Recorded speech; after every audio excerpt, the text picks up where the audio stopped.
I was traveling in a two-wheeler and I met with a road accident. So I still now don't have the confidence to travel in a bike. So whenever I go with my husband, I feel that I'm going to meet with an accident again. So that is the reason for we always fight because how many years you traveled in the road last? Yes, even after the accident. No. How many years you traveled in the road? Means from your birth. Obviously, yes. But only one incident happened. But that was a very major accident. And I understand. I am not assuring you it will not happen again. I am not assuring you that. But what I am saying, just why don't you look how many times you got into the vehicle. See, whenever we get into the vehicle, not only you, everybody has that feeling. When you sit in the car or when you sit in the two-wheeler, one thought. You have to suppress that thought and sit. If you have the courage to suppress that thought, you are called fearless. If you don't have the courage to suppress that thought, you are a person filled with fear. Otherwise, the courageous person, see the exact incident itself cannot be managed. But the inner space can be managed. I tell you, when you actually manage the inner space, even the incidents suddenly start changing. It's esoteric. You may not believe that part. That is different. But even for your day-to-day life, when you can manage the inner space, why not? It's a simple fact. You see, not only you, everybody has that thought. Tell me, who doesn't have that thought? When you get into the vehicle, when you sit in the car or when you sit in the two-wheeler, one thought, it'll always scrap. One thought of an accident or this kind of incident. One thought will always be there. See, fearlessness is not absence of fear. It is the courage to handle the fear. There is no such thing as absence of fear. Fear is a basic instinct. As long as you are breathing, you will have fear. If you want to be fearless, only one space, cemetery. Where you have nothing to lose. Only there you can be fearless. As long as you have something to lose, the fear is a part of it. So, fearlessness does not mean absence of fear. We are all striving to have that space of absence of fear. No, it is simply impossible, which is not there. There is nobody's inner space. There is nobody who has an inner space where the fear is absent. No. Fearlessness means courage to handle the fear. That's all. Not absence of fear. Just remember this one statement. Self to the outer world and something else to ourselves. And one is an overestimation of ourselves and the other is an underestimation of ourselves. So, is there a via media where we know what we are? Via media, you see, one thing, if you want via media, decide for next 10 days, I will be in confusion about myself. Have the courage. I will not believe what I am presenting to the outer world. I will not believe what I am believing as me in the inner world. I will be in confusion. It's okay. See, we don't have courage to face that confusion. We want to hang on to something constantly. I tell you, just 10 days, not even 11 days, just 10 days. Decide courageously. It will be little depressing and it will be little shaking. It's okay. 10 days I will be very strong. Let us see.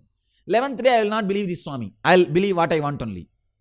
10 days try to be in confusion. Suddenly you will settle down kind of an inner space where you will not be bothered about the ahankara which you are projecting or mamakara which you are believing.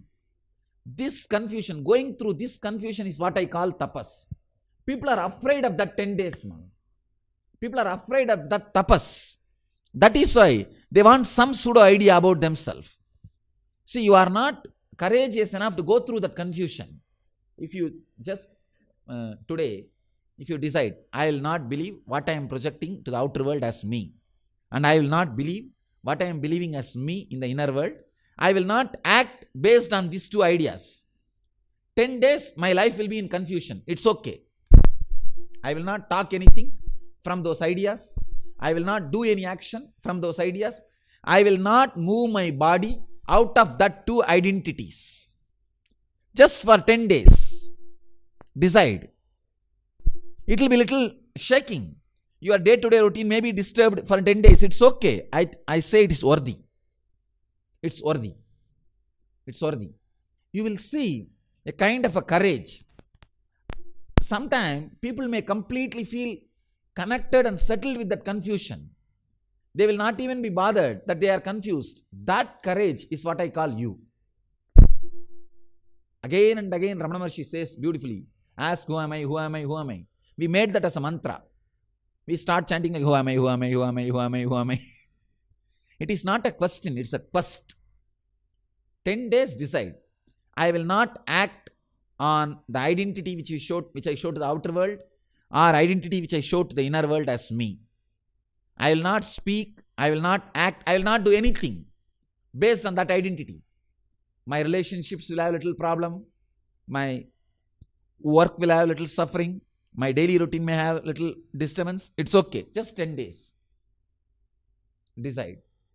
You will suddenly see a different understanding happening about you.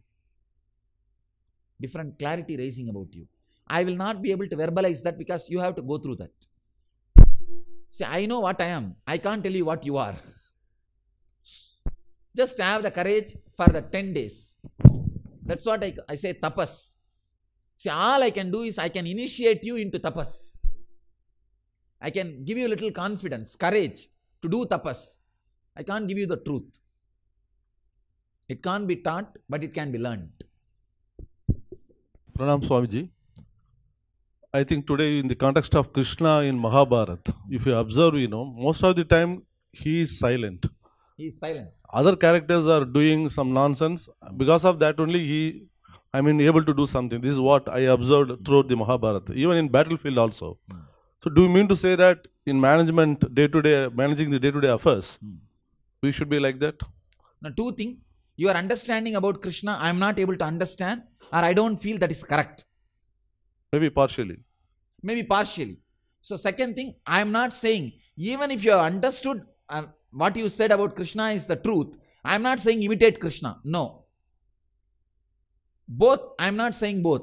All I can say, you see, I should be responsible for whatever I am talking, because I believe or I trust that you are going to practice whatever I am talking. So naturally I should be responsible. I can say only these words very strongly. Practice this technique.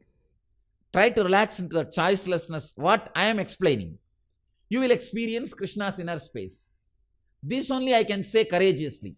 I don't have courage to tell what you understood about Krishna is right, or even if it is right, I don't have courage to tell you, please practice that. Because mostly he played tricks only in the entire episode. No, I don't know. I don't want to use the word tricks. I can say, when you are established in Dharma, you may not follow what others or society calls it as Dharma. You will have such a spontaneous decision, but I can tell you, it is out of pure sacrifice and love. I can't experience more love and sacrifice in anybody else's life than Krishna. Everything is sacrifice. He is able to sacrifice his identity and come and sit as a charioteer. Please understand.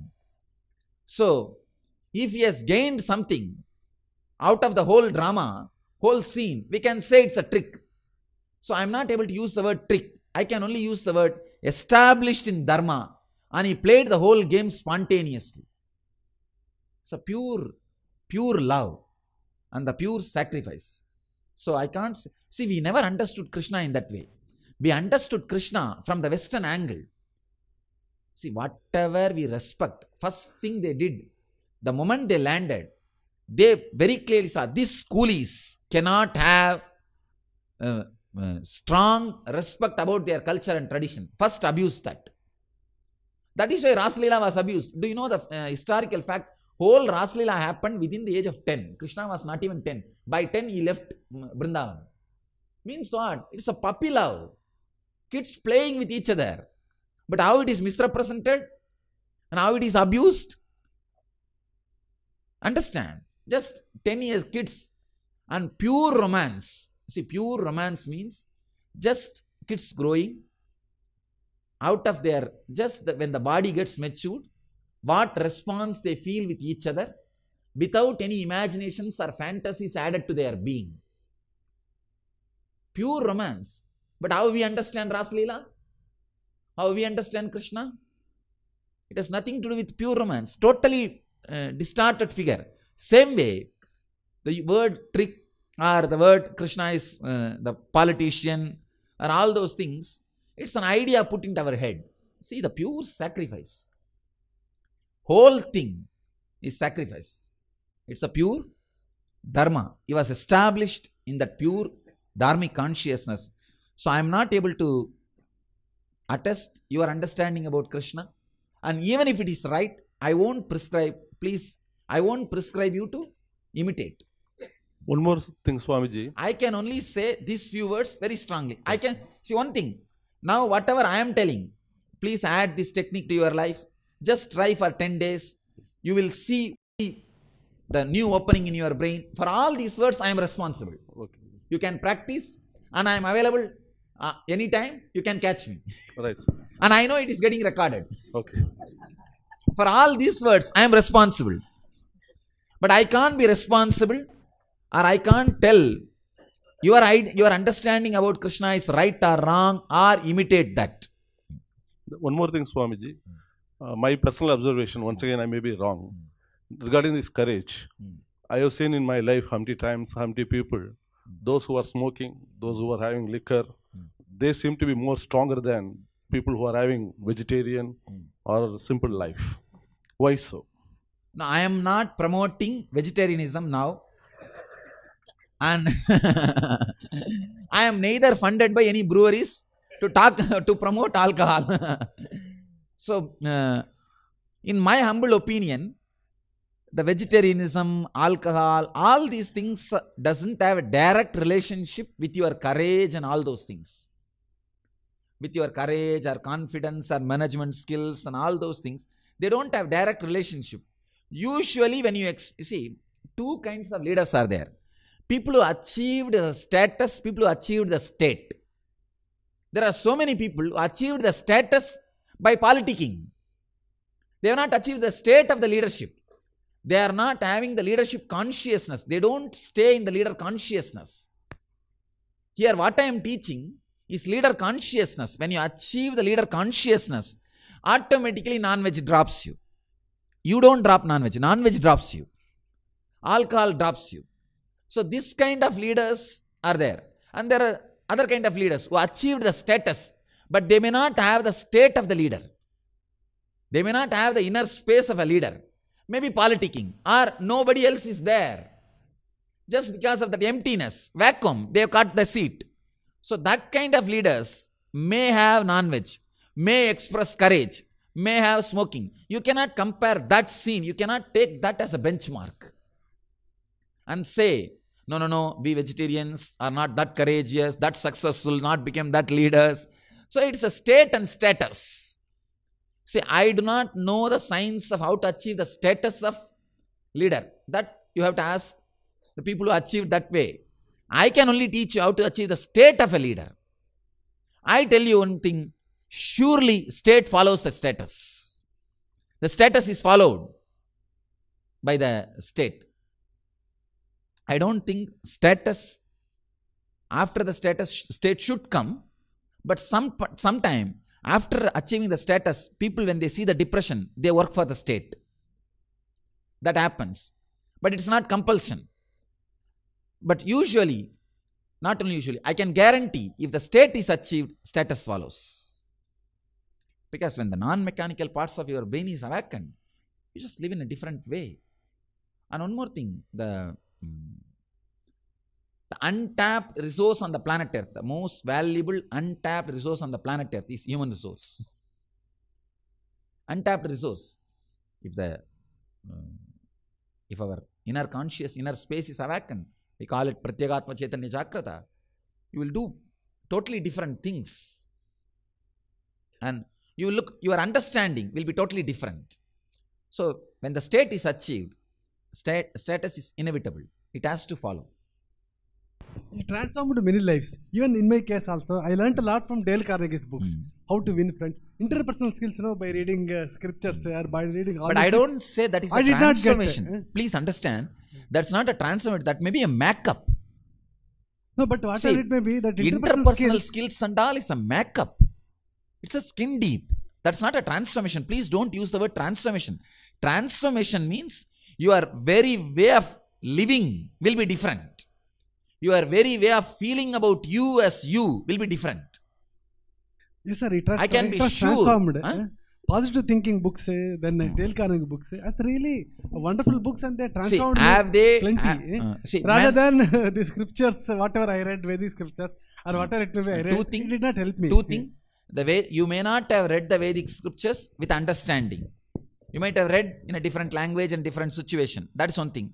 Second thing, the what the Dale Carnegie books have done, maybe the skin deep makeup. Surely I can't understand that can give you transformation. Transformation is, say, if Dale Carnegie books makes you feel you different, means you never had an idea about you. You always thought about you as from the opinions of the others. When the others' opinions have changed, you start thinking that you have changed. But that is not the ultimate transformation. I tell you, the transformation, exactly you feeling yourself as different. The transformation is totally different. So, maybe if it is your experience, I accept and I respect your experience. But I can say, from my experience, that is not the case.